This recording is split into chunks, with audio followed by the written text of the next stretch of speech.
नमस्कार दोस्तों, स्वागत है आप सभी का मेरे YouTube चैनल जससी खान क्लासेस में। दोस्तों, जेपीएससी प्रोजेक्ट मैनेजर की तैयारी करने वालों के लिए काफ़ी अच्छा कंटेंट लाया हूं।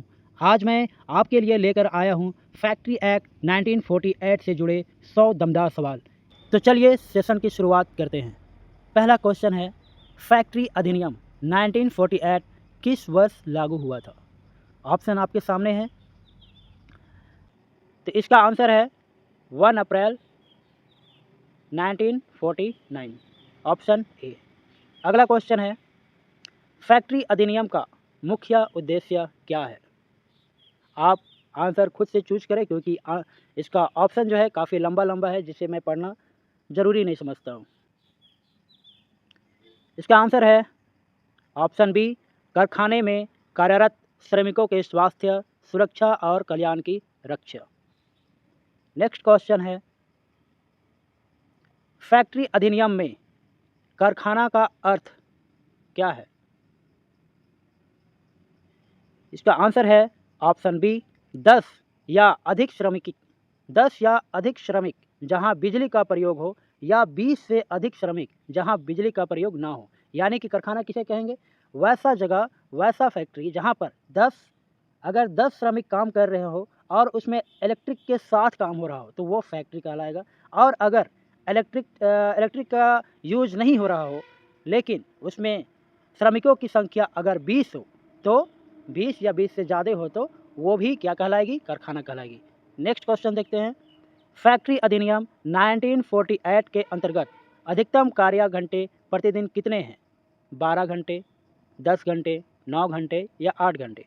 आंसर है ऑप्शन सी, 9 घंटे। साप्ताहिक अधिकतम कार्य घंटे कितने हो सकते हैं?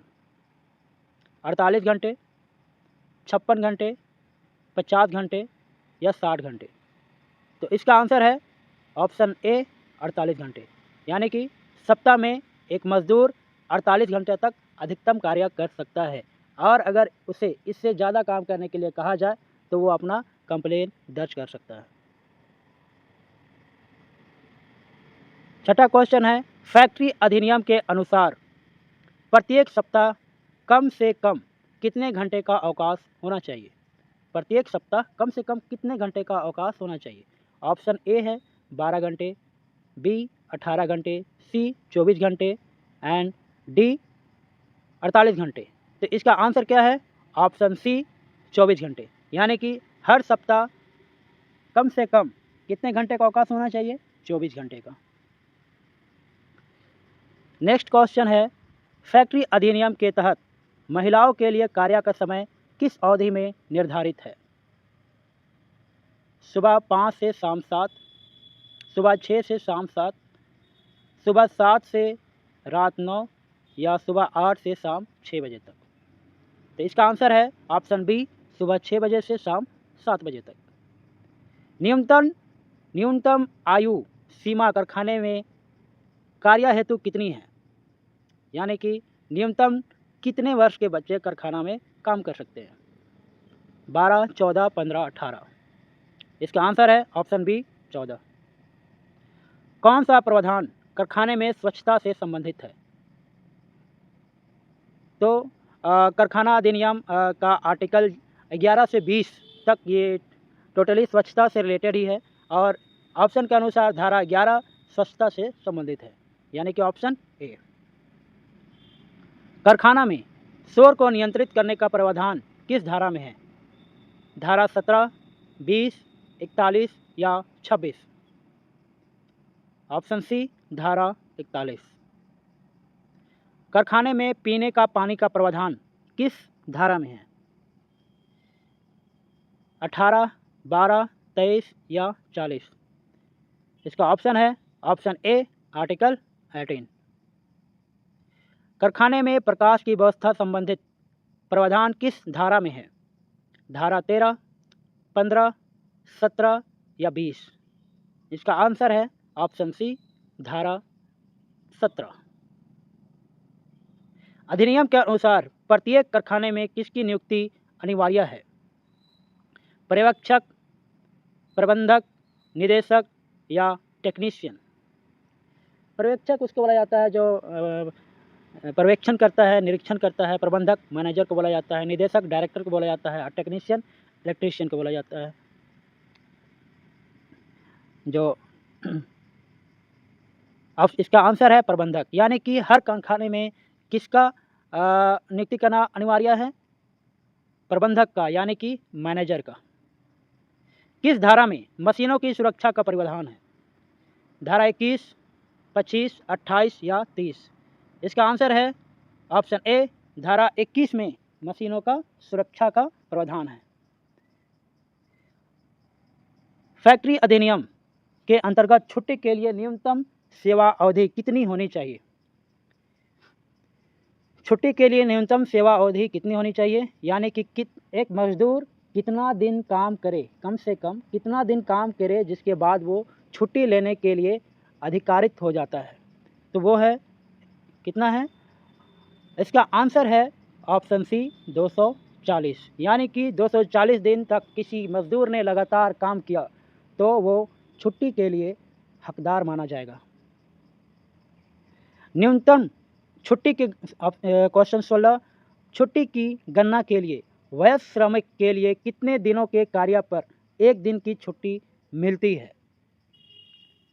तो इसका आंसर है ऑप्शन बी, 20 दिन। यानी कि अगर एक श्रमिक 20 दिन तक काम करता है तो उसे कितनी दिन की छुट्टी मिल सकती है? एक दिन की, बशर्ते 20 दिन वो लगातार काम किया हो।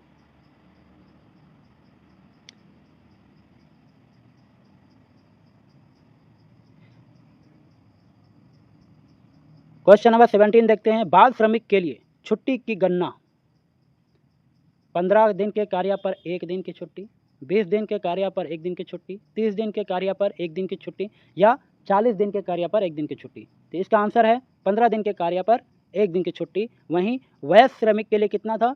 20 दिन के कार्य पर एक दिन की छुट्टी। कारखाने में प्राथमिक उपचार पेटी किस धारा में अनिवार्य है? प्राथमिक उपचार पेटी, तो इसका आंसर है ऑप्शन बी, धारा 45। कारखाने में कैंटीन सुविधा किस धारा में अनिवार्य है? धारा 45, 46, 47 या 48? आंसर है, इसका आंसर है ऑप्शन बी, धारा 46। धारा 46 के अनुसार कारखाने में कैंटीन यानी कि खाने की सुविधा अनिवार्य है। बाल श्रमिकों के कार्य घंटे प्रतिदिन अधिकतम कितने हो सकते हैं? बाल श्रमिक जो हैं उनके कार्य प्रतिदिन अधिकतम 5 घंटे हो सकते हैं। इससे ज़्यादा बाल श्रमिकों से काम नहीं कराया जा सकता है। कौन सा प्रावधान गर्भवती महिला श्रमिकों के लिए सुरक्षा प्रदान करता है? मातृत्व लाभ अधिनियम, फैक्ट्री अधिनियम धारा 66, श्रम कानून 1950, स्वास्थ्य सुरक्षा नियम? आंसर है ऑप्शन बी, फैक्ट्री अधिनियम धारा 66। कारखाना में रजिस्टर रखने का प्रावधान किस धारा में है? ऑप्शन है, इसका आंसर है ऑप्शन ए, धारा 61 के अनुसार रजिस्टर रखने का प्रावधान कारखाना में किया गया है। फैक्ट्री अधिनियम के अंतर्गत साप्ताहिक अवकाश किस धारा में वर्णित है? साप्ताहिक अवकाश किस आर्टिकल में वर्णित है? ऑप्शन बी, यानी कि धारा 52 में। कारखाना के लिए लाइसेंस की आवश्यकता किस धारा में बताई गई है? धारा 6, 10, 12 या धारा 14? ऑप्शन ए है, धारा 6 के अंतर्गत कारखाने के लिए लाइसेंस की आवश्यकता बतलाई गई है इस आर्टिकल में। कारखाने में श्रमिकों की सुरक्षा हेतु सुरक्षा अधिकारी की नियुक्ति किस धारा में है? तो किस धारा में है? धारा 40 बी, धारा 40 बी। कम से कम मैं आपको 40 प्रश्न करा दे रहा हूँ।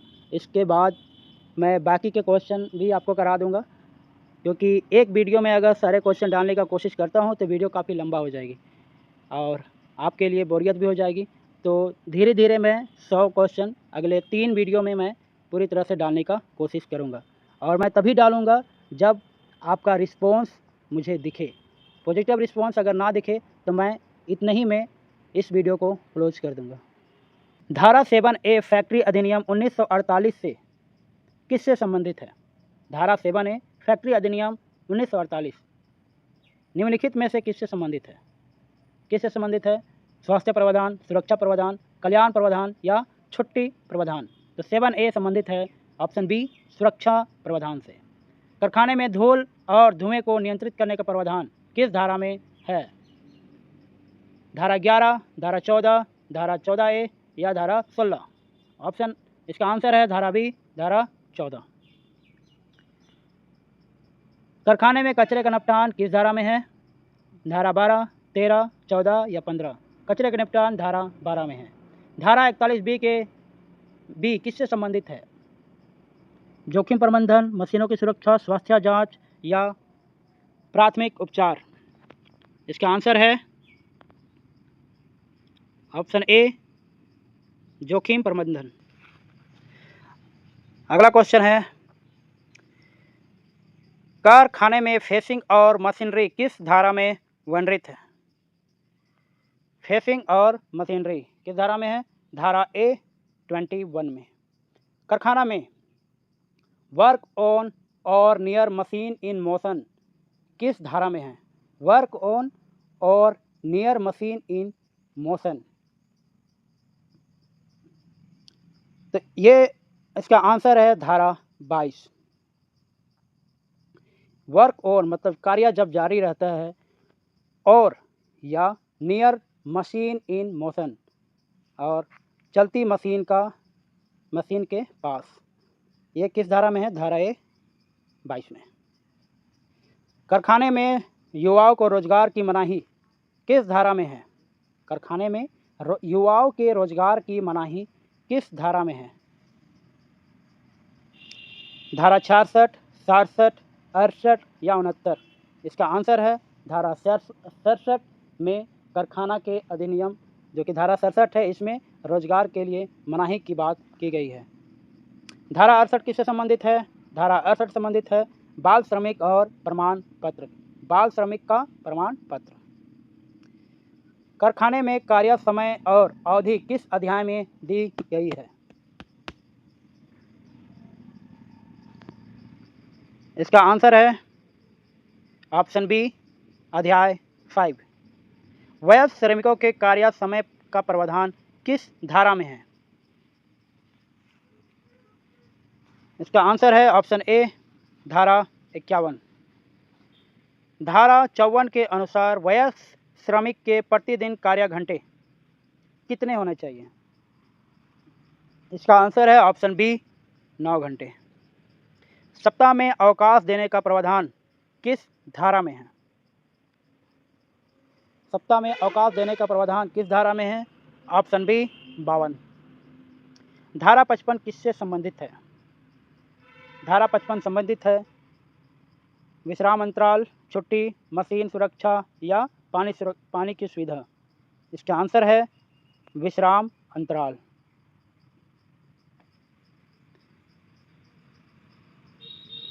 कारखाने में 5 घंटे के बाद न्यूनतम विश्राम समय कितनी हो सकती है? 15 मिनट, 20 मिनट, 30 मिनट या 45 मिनट?